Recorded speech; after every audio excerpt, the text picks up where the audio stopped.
একজন পীর সাহেবের কাছে একজনে চাকরি করতো, বুঝলেন, একজনে চাকরি করতো একটা মাজারে, একজন পীর সাহেবের মুরিদ হয়ে সে চাকরি করত। আমরা পড়েছিলাম এটা, ফার্সিতে হেকায়াতুল লতিফ বলে একটা কিতাব আছে, যিনারা আলেম আছেন ওনারা জানেন, সেই কিতাবে পড়েছিলাম। হেকায়াতুল লতিফ মানে হচ্ছে মজার মজার কাহিনী, ফার্সি ভাষায় লেখা।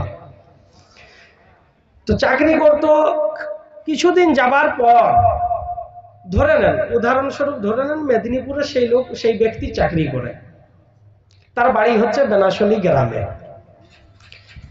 বছর দুয়েক পার হয়ে যাবার পরে সে চিন্তা ভাবনা করলো, তার পীর সাহেবকে বললো যে বাবা আমি একবার যাই বাড়ি, অনেকদিন তো বাড়ি যাই নাই, একবার বাড়ি থেকে ঘুরে আসি। তো বাড়ি যাবি কিসে যাবি বাপ? এই যে আমার ঘোড়াটা আছে, ঘোড়াটা নিয়ে তুই যা। পীর সাহেব ঘোড়াটা দিলে, ঘোড়াটা দেওয়াতে সে ঘোড়ায় চড়ে বেশ আসছে। আস্তে আস্তে খায়রুল্লাহ নাকি বলে, খায়রুল্লাহ চক, জি, এই খায়রুল্লাহ চকের এইখানে ঘোড়াটা মরে গেছে। এরপরে না তো সে ওই দিকে যেতে পারবে না এই দিকে আসতে পারবে, সে বেচারা খুব পরেশান হয়ে গেছে। কি করবে কিছুই তো খুঁজে পাচ্ছে না। সন্ধ্যার সময় ঘোড়া মরে গিয়েছে, এরপরে কি করলো, কানতে কানতে মাথায় এক বুদ্ধি এলো যে ঘোড়াটাকে এখানে দাফন করে দিই। ঘোড়াটাকে দাফন করে দেওয়া হলো, রাত্রে নিজেই গর্ত করে দাফন করে দিল।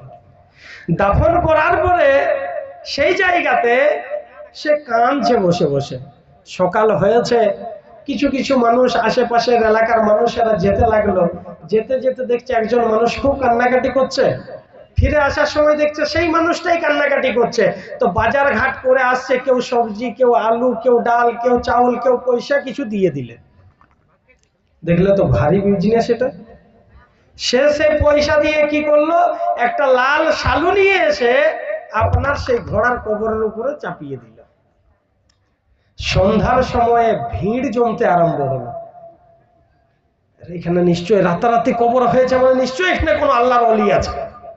মানুষের আবেগ তো, নিশ্চয়ই কোনো আল্লাহর ওলি আছে, না হলে রাতারাতি কার আবার কবর হয়ে যায়। এরপরে মানুষের সে জায়গাতে জমায়েত হতে শুরু হলো। কিছুদিন পরে সে জায়গাতে একটা বিরাট বিল্ডিং হলো, মাজার তৈরি হয়ে গেল। মাজার তৈরি হয়ে যাওয়ার পরে সেই যে মেদিনীপুরে চাকরি করত সেই পীর সাহেবের মাজারে কিন্তু আর ভিড় হয় নাই, আর ভিড় নাই। তাকে গিয়ে কেউ আবার খবর দিয়েছে যে আপনার যে মুরিদ ছিল সে একটা মাজার করেছে, সেখানে কিন্তু প্রচুর মানুষের সমাগম। কি বলো? বলছে হ্যাঁ। বলে চলো তো একবার যাই, গিয়ে দেখি কি অবস্থা। সে এসেছে, এসে যখন দেখেছে, দেখার পরে বলছে বাপ এটা করলি কি করে, সম্ভব হলো কি করে, এখানে কোন আল্লাহর ওলি শুয়ে আছে, তুই এর খোঁজ পেলি কোথায়?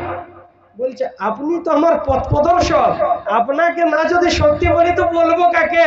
বলছে আপনি যে আমাকে ঘোড়াটা দিয়েছিলেন সেই ঘোড়াটা মরে গেছে, এইখানে আমি তাকে দাফন করেছি। এটা তারই মজা।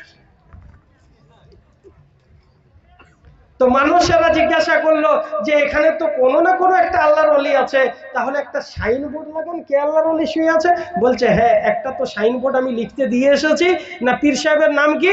বলছে ঘোড়া শাহ রহমতুল্লাহ আলাইহি। তখন সেই পীর সাহেবকে বলছে সব কাহিনী শোনার পরে পীর সাহেব বলছে তাহলে শোন, তুই যে এখানে চাকরি করতিস এই ঘোড়াটারই মা ছিল সেটা। বুঝতে পারেন নাই? বলছে এই ঘোড়াটারই মা ছিল সেটা। এই তো মুসলমানের অবস্থা। বিবেককে কাজে লাগান। আল্লাহর রসুল হলেন আমাদের জন্য মডেল। আল্লাহর রসুল সাল্লাল্লাহু আলাইহি ওয়াসাল্লাম হলেন আমাদের জন্য, উনি যে জীবন বিধান দিয়ে গেছেন সেই মতো যদি জীবন যাপন করতে পারি তাহলে আমাদের জীবনটা হবে সফলকাম। আর যদি না করতে পারি ইহ জগতেও আমাকে এখানে কষ্টে ছেচড়ের মতো জীবন কাটাতে হবে, আর আখিরাতের জীবনটাও আমার ছেচড়ের মতো হবে।